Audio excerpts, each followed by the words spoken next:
Well, it's about that time again.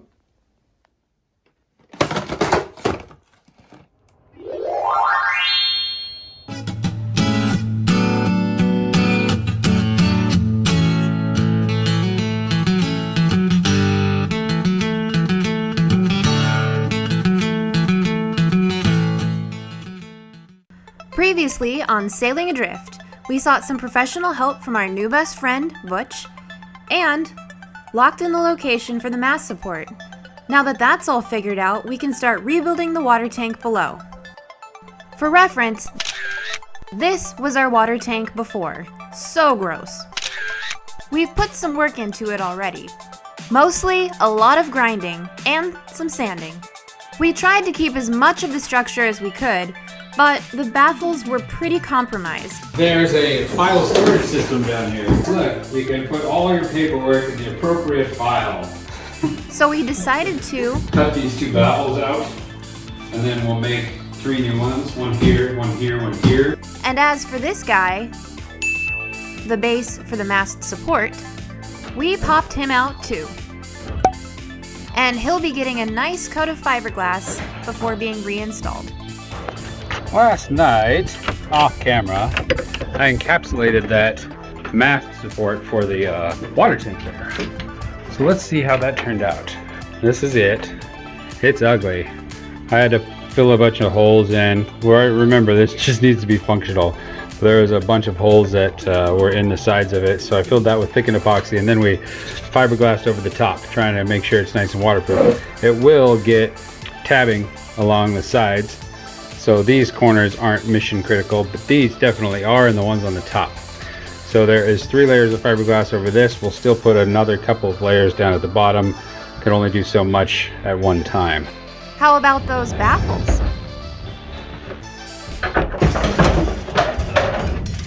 Today, to start the process of recreating the baffles for the main water tank.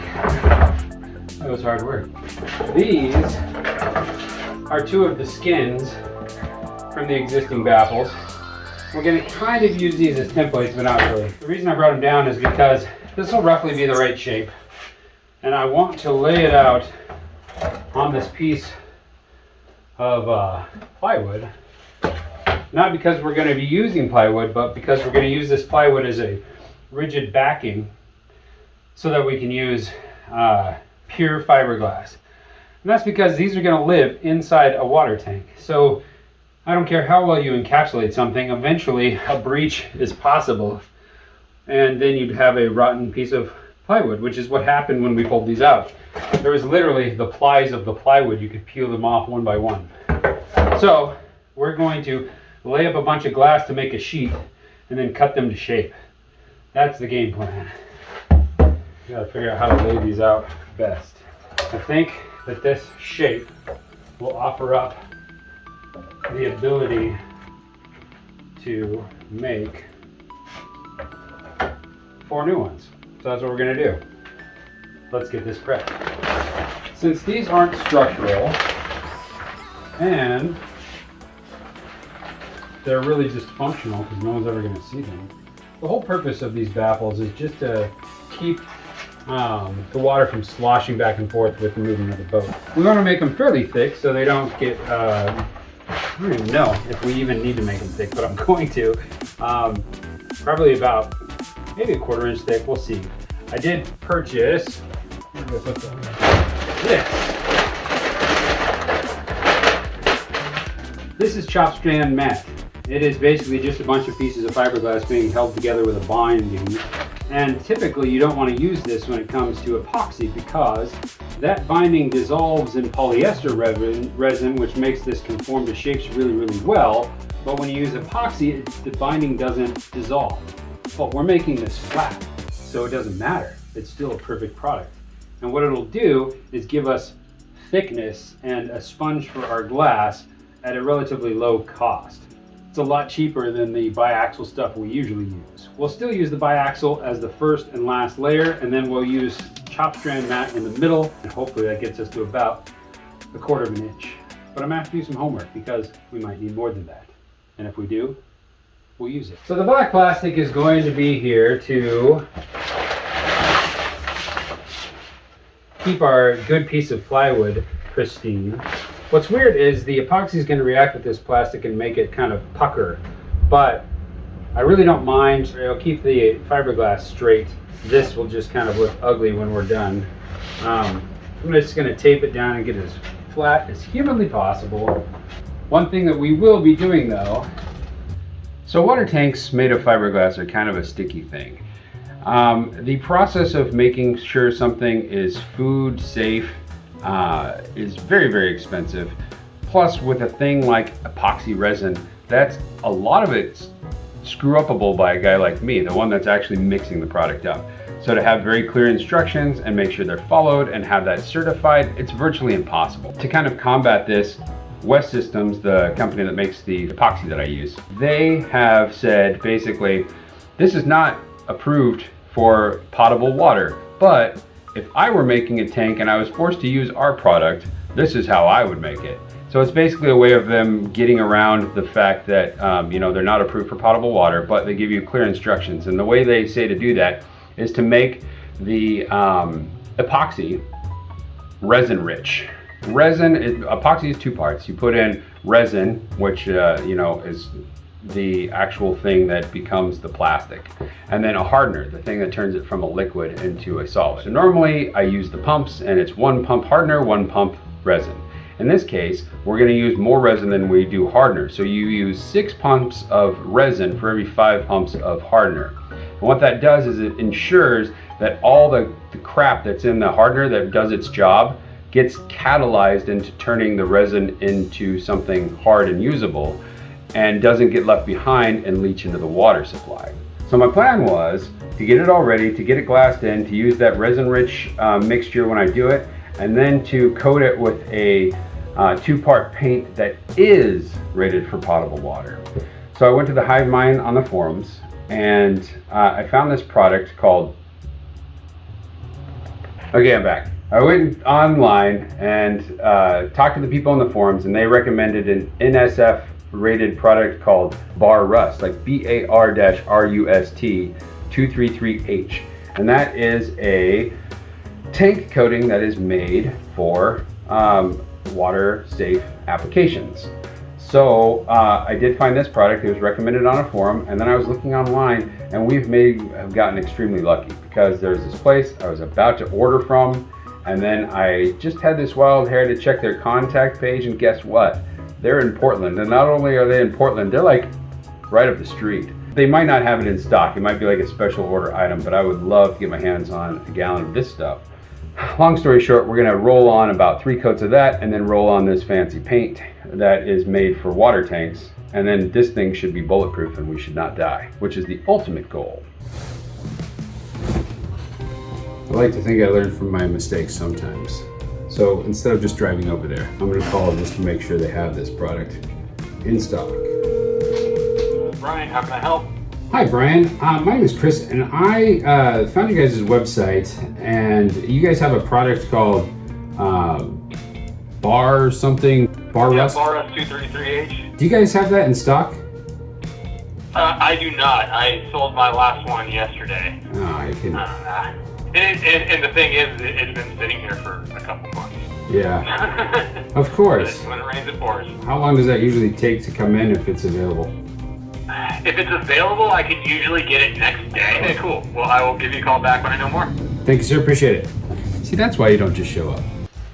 So this first layer is peel ply, because peel ply makes painting and sanding and preparation of the epoxy a lot easier because it removes the amine blush. I've spoken to death about the amine blush, but it's basically a waxy coating that builds up on the epoxy that if you don't wash off, nothing sticks to it. Our first layer will be our biaxial. This one is purposefully oversized. This stuff can expand and contract, so if you kind of rub it towards the middle, you can get a little bit more glass per square inch. Here's layer number 1, and we'll start laying out that chop strand. But for the base layer, we're just going to wet this out and then start adding layers. As I mentioned before, this is a resin-rich mixture, so there are 18 pumps of resin and 15-month pumps of the 206 fast hardener. Got to work kind of quick because with this much volume, it will fire off pretty darn rapidly. You'll see people talking about using chip brushes to spread this, or rollers. I like these flexible rubber, I guess they're spreaders, whereas a roller definitely gets a ton of bubbles that you have to work out, and even the brushes will do the same thing. This layer after this is going to soak up a bunch of epoxy from the layer before it. So laying it on really thick is the best idea until you're getting to those last couple of layers. This stuff's boring, so I'll go ahead and put it on a time lapse.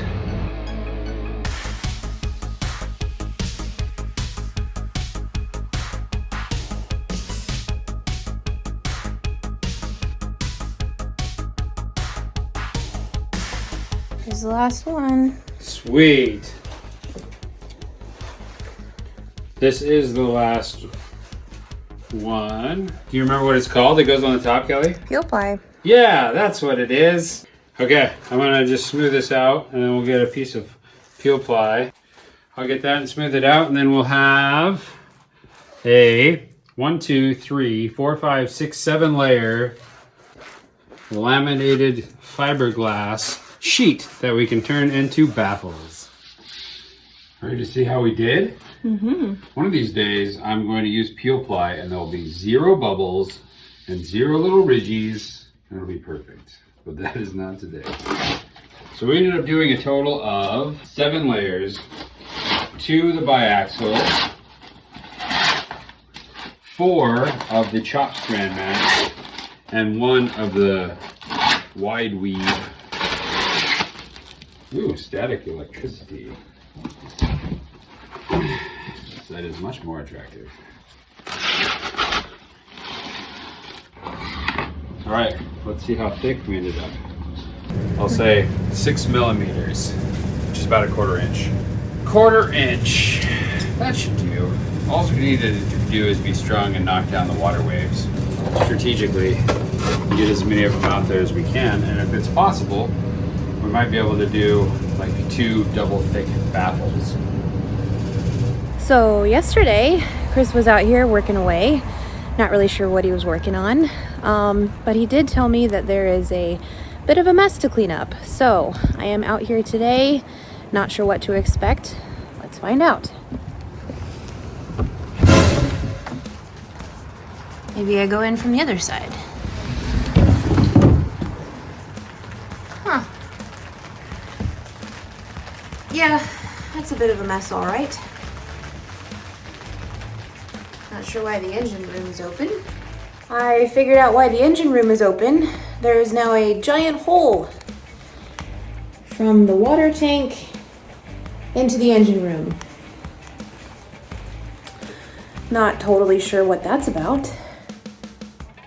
I was later informed that the bulkhead was completely delaminated at the bottom. And that's why it was totally necessary to take out. Well, despite this mess, it looks like some real progress is being made here. We have some additions to our water tank, including the support for the mast is now placed, and the baffles look like they've been cut, so they look like they are just about ready to be installed. And in the V-berth, that hatch is all glassed in. Pretty cool. Very exciting thing I get to do today. Guess what it is? Peel ply. I get to peel the peel ply. Isn't that cool? Chris is gonna be so jealous.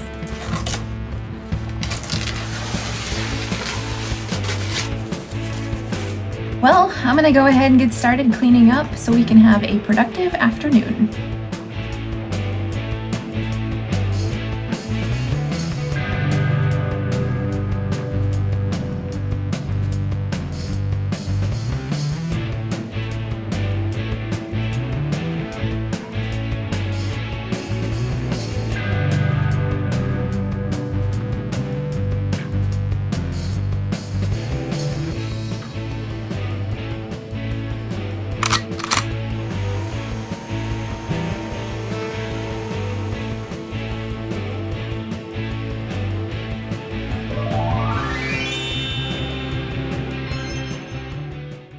Okay, for this water tank, it's still kind of ugly on the inside and has a little dust, but for the most part, it's clean.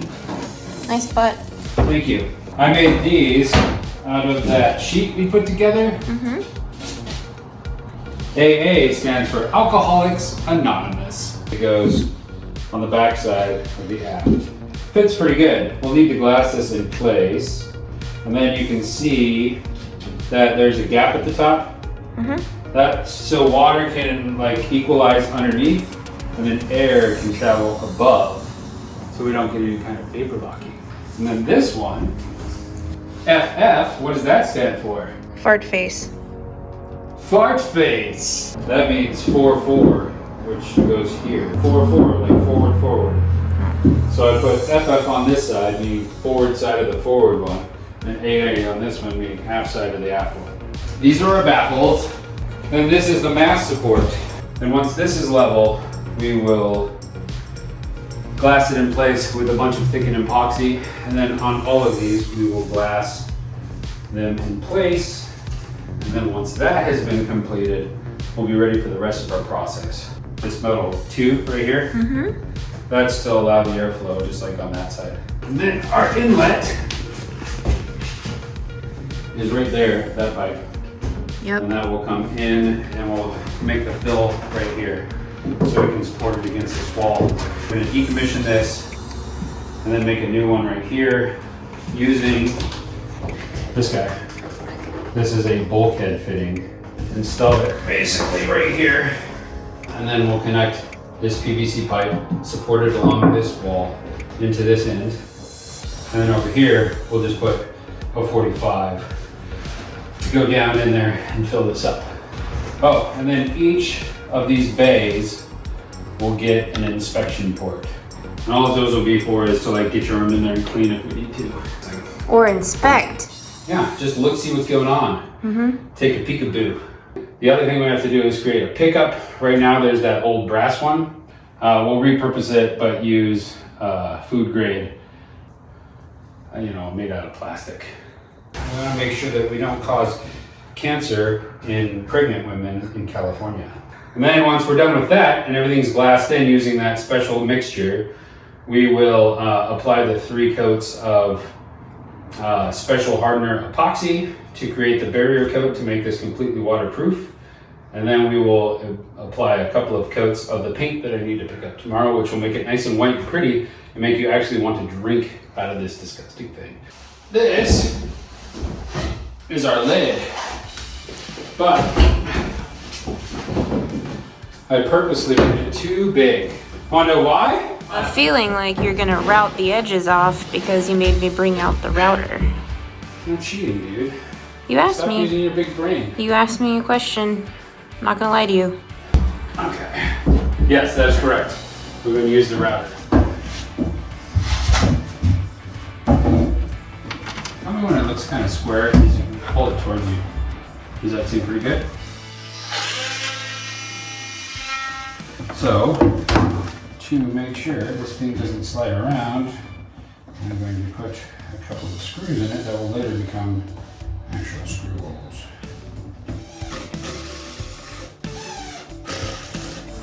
Put a couple in, one in each corner.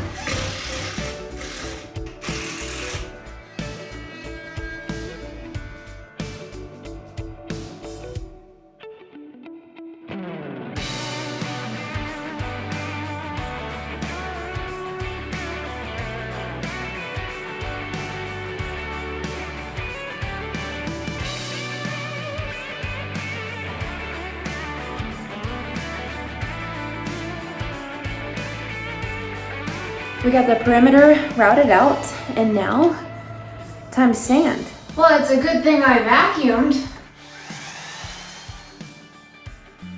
Tune in next week for the exciting conclusion. Hey you, thanks for watching. If you enjoyed what you saw and you want to keep following along, become a subscriber. Just hit that subscribe button below.